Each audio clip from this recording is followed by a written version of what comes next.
네, 안녕하세요. 7월 2일 오후 9시 20분이 지나고 있습니다. 저녁 식사 다 하셨죠?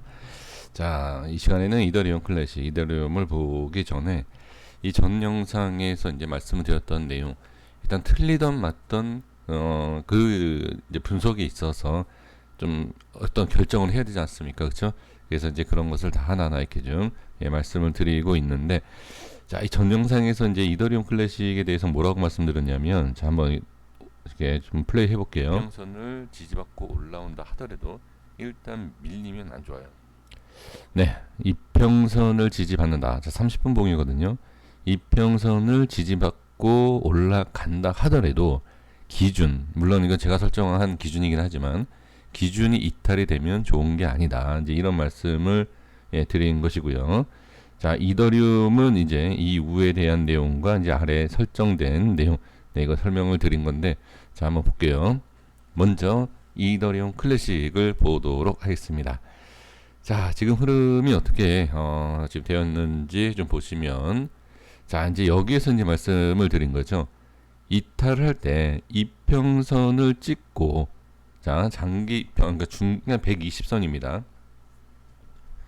이동평균선을 찍고 올라간다 하더라도, 그리고 이제 반등이 나온다 하더라도 일단은 이 위치 63,350원에 대한 기준 일단 빠지면 안 좋은 걸로 봐야 된다, 이렇게 이제 말씀을 드린 것이고, 이 왜 그러냐면 일단 중요한 라인을 이탈하고 안착을 하고 반등이 나와야지만이 진짜 이게 반등이고 안착했다라고 볼 수가 있는데, 지금 보시면 이탈하고 올라왔지만 지지하는 것처럼 보였지만 저항이 있죠. 그러면 다시 올라와서 이렇게 슈팅이 나와야 돼요. 그렇지 않다라고 하면 이렇게 빠지는 모습을 볼 수 있고, 또 자 보세요. 이평선을 밑에서 찍고 올라와도 안 좋다라고 말씀, 일단 안 좋다라는 결정을 지을 수는 없어요. 그러니까 이렇게 올라오면 이평선 찍고 올라온다 이지만 이거는 과거가 아니라 그러니까 미래에 대해서 우리가 알 수는 없잖아요. 그렇죠? 미래가 알 수 없고 지금 지난 과거의 모습을 봤을 때 그러네. 이평선 찍고 뭐 올라온다 하더라도 지금 보면 그러네. 그러니까 결정을 우리가 미리 딱 정해놔야 된다는 거죠. 그래야지 매수라든지 손절치든지 뭐 어떤 결과가 있지 않습니까? 그렇죠? 그러니까 그 부분을 보시면 이 밑에 그러니까 누르는 힘에서 기준에서 누르면 이평선이고 목을 떠나서 일단 누르는 힘이 강하다고 봐야 돼요. 자, 이해되시나요? 그런데 여기서 중요한 게 뭐냐면 잘 보세요. 이동평균선이 가는데 이동평균선이 이탈이 되고 반등이 나오는데 이평선을 저항받는 모습을 볼 수가 있습니다. 그쵸? 자, 이건 왜 그러느냐? 이평선에 맞는 것은 우연일 수 있어요. 일단 우연이다라고 생각을 할 수 있지만 누르는 힘, 자, 이평선을 보고 매수하는 사람들도 분명히 있다. 하지만 누르는 힘이 강하다. 누르는 힘이 분명히 매수를 할 수 있다. 이평선을 찍는 걸 보고, 하지만 누르는 힘 그리고 기준 이탈 매도의 힘이 있다. 그러면 여기에서 이평선을 찍고 빠지는 것을 어떻게 봐야 되느냐? 여기에서는 매도 물량이 이중으로 있다라고 봐야 돼요.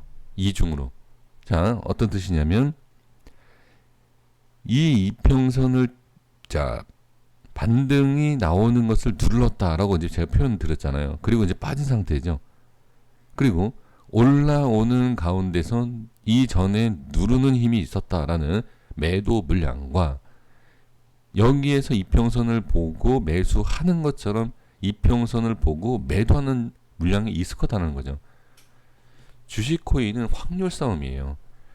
여기에서 누가 많이 매수를 할까, 누가 많이 매도를 할까를 찾아내는 겁니다.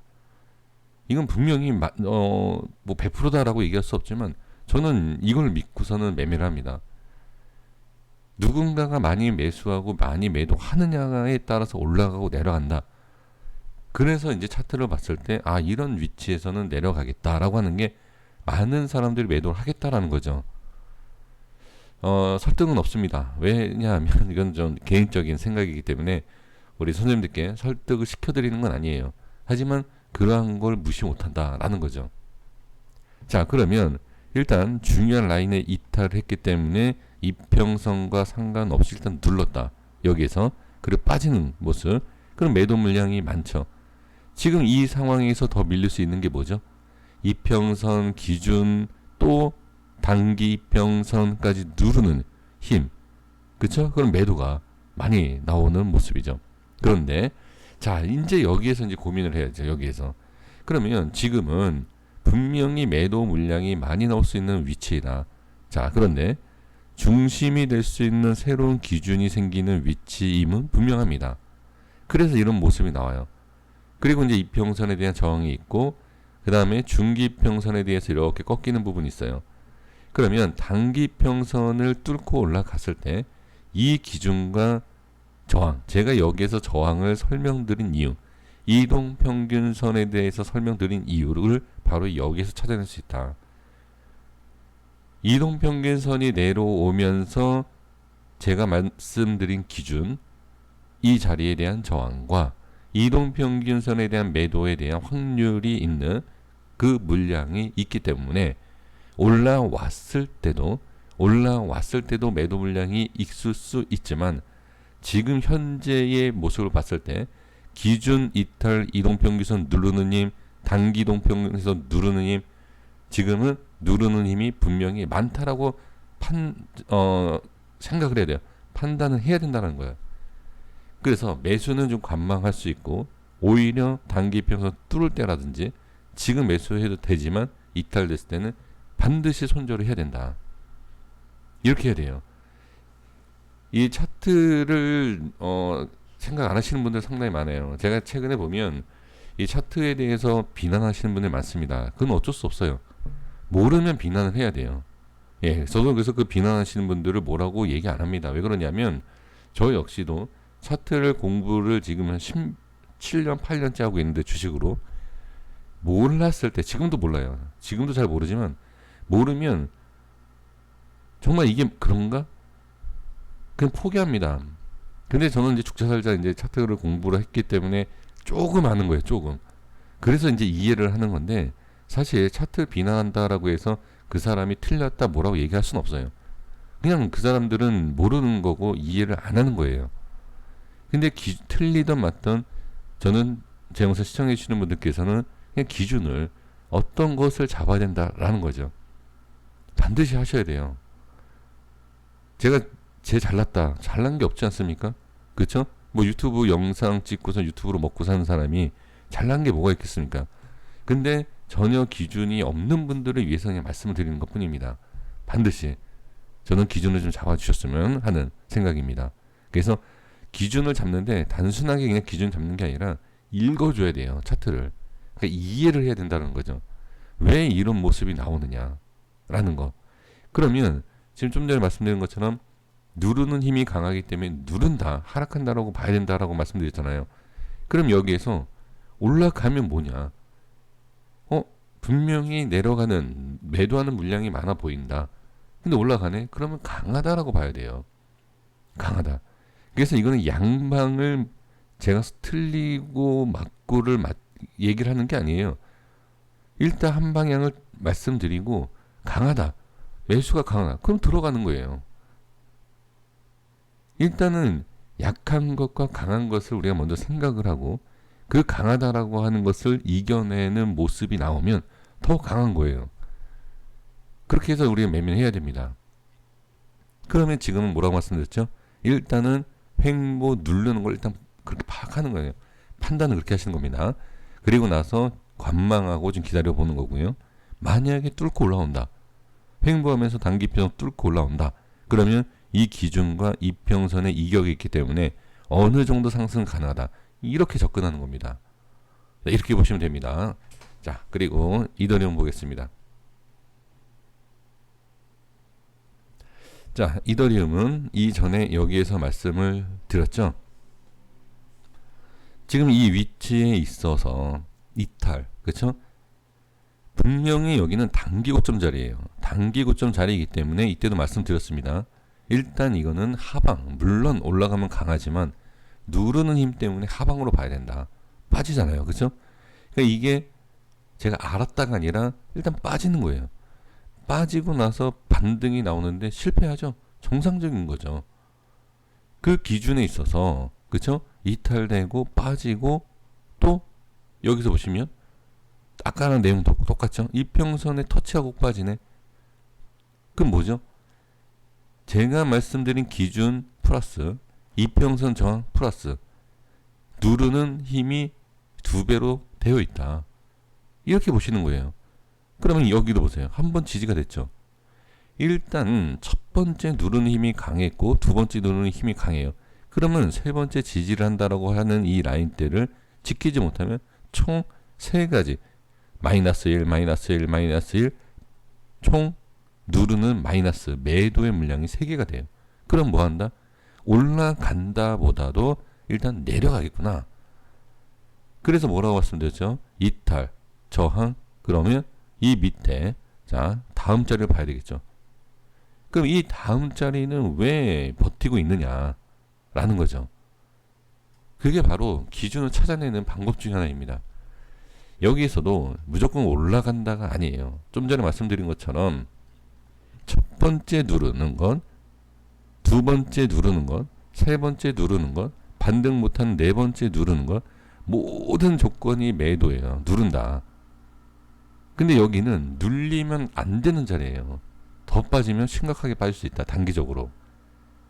그거를 안다라는 거예요. 뭐 세력이든 개인이든 누구든 안다. 그래서 여기에서는 매수가 좀 들어올 수 있고 매도 물량이 안 나올 수 있다. 단기 저점, 기술적 반등, 과대 납부, 기술적 반등. 이걸 노리는 거죠. 그럼 여기에서 실패하면 마이너스, 마이너스, 마이너스, 마이너스, 마이너스 5개. 누르는 매도의 힘이 5개가 된다. 그럼 빠지는 거죠. 그렇게 접근을 하고 일단 들어가는 겁니다. 제가 말씀드리는 위치는 무조건 저는 매도라고, 아니 매수라고 말씀드려요. 올라갈지는 모르지만 매수를 일단 하는 거다. 그럼 보세요. 이 자리에서 매수했어요. 못 올라가죠. 빠지면 손절. 그렇죠? 바로 손절이에요. 그리고 그 다음 자리에서 매수하는 거예요. 올라가면 여기 저항, 저항 기준이 있잖아요. 기준이 있잖아요. 그 기준의 매수와 매도. 그러면 별거 아니다. 야, 이거 먹겠다고 단타를 치고 기다린다? 많은 사람들이 그렇게 얘기를 할 겁니다. 근데 하실 분들, 부지런하신 분들은 하는 겁니다. 그렇죠? 2%. 2% 수익이 나옵니다. 작으면 작다, 뭐 크면 크다라고 생각할 수 있지만 저는 만족도다라고 생각합니다. 기분이 좋지 않나요? 1%든 0.1%든 수익을 내고 나온다라는 거, 저는 상당히 기분 좋다. 그리고 이러한 것이 쌓이면 수익만 쌓인다, 경험치도 쌓이고 다 쌓이는 거예요. 다 좋은 거예요. 해보셔라 라는 거예요. 그럼 지금 상황에서 보세요. 누르는 힘이 강한 걸 우리가 알고 있다. 이 자리에 지지도 되는 것도 알고 있고 누르는 것도 알고 있다. 그러면 빠지면 손절, 올라가면 단기 상승. 그렇죠? 그렇게 해서 매수하는 겁니다. 자, 그래서 지금 상황, 자 보세요. 수급이 들어오는 이유, 거래량이 적죠? 이거는 일단 그렇게 만족할 만한 모양은 아닙니다. 지금 들어주는 모습에서 상승에 살짝 밑꼬리가 생기면서 올라오는 방향, 그리고 이평선 타자마자 수급이 들어오는 거죠. 이런 기술적 반등을 노리는 거예요. 툭툭툭 올라오죠. 기준짜리. 그러니까 이평선도 보는 거지만 이평선 플러스 확률을 높이는 거예요. 제가 말씀드린 뭐 이런 기준을 잡는다든지 또 다른 뭐 어떤 보조지표를 사용한다든지, 저는 보조지표는 전혀 사용 안 합니다. 근데 사용하시는 분들 많잖아요. 보조지표 필요합니다. 말 그대로 보조로 쓰시면 돼요. 그러한 여러 가지. 자, 지금 제가 좀 약하다라고 말씀드리잖아요. 이게 약하다 그래서 지금은 약하지만 좋은 자리를 유지하면 툭 치고 올라옵니다. 눈치를 보는 거예요, 지금은. 그렇기 때문에 지금 상황에서는 우리가 미리 선취매를 하고 남들은 올라가는 거 확인할 때 들어오죠. 수익은 적다, 손실은 클 수 있다. 하지만 선취매를 하게 되면 들어오는지 안 오는지 팔짱 끼고 기다리고 있으면 돼요. 들어와주면 1% 2% 수익, 그쵸? 그렇게 생각을 하시고 매매하시면 됩니다. 제가 단순하게 그냥 이 자리 이런 게 아니라 될 수 있으면 원리 이 그냥 차트에 대한 라인 이런 게 아니라 좀 이해를 조금 이제 들어주실 분들만 들어주시면 돼요. 들어주실 분만 들어주시면 되고 아 진짜 이런 게 되나? 라는 그런 거를 좀 말씀드리기 위해서 상당히 부족하고 제가 뭐 갖고 있는 지식 그런 건 없습니다만 조금 이렇게 나누면 진짜 이런 게 좀 있나? 조금씩 절대 불필요한 뭐 말도 안 되는 그런 거면 저도 좀 그러겠지만 저같이 머리 나쁜 사람도 이렇게 매매를 하고 있어요. 그러니까 좀 현실적이다. 저보다도 머리 좋으신 분들이 대부분이에요. 95%가 저보다 머리가 좋으실 텐데 하실 수 있다라는 거예요. 저는 그 손실이 크신 분들이라든지 어려우신 분들 그냥 단순히 응원합니다. 뭐 할 수 있습니다. 자신감을 드리는 것이 아니라 어떠한 매매에 대한 무기를 갖고 계셔야 돼요. 아주 단순한 거라도. 자, 이렇게 합니다. 지금 제가 서론에서도 말씀드렸잖아요. 뭐 차트에 대한 의미 없다라고 하지만 그렇게 얘기하는 사람들은 차트 보면서 매매를 할 수도 있어요. 그러니까 남의 의견을 너무 생각하지 마시고요. 그러니까 제 얘기도 너무 생각하지 마시고 맞는 걸 한번 찾아보시라는 거예요. 안 해보셨으면 해보시라는 겁니다. 자, 여기까지 하겠습니다. 너무 제가 말이 많았습니다. 이해해 주시고요. 용서해 주십시오. 여기까지 하겠습니다. 구독과 좋아요 부탁드리겠습니다. 감사합니다.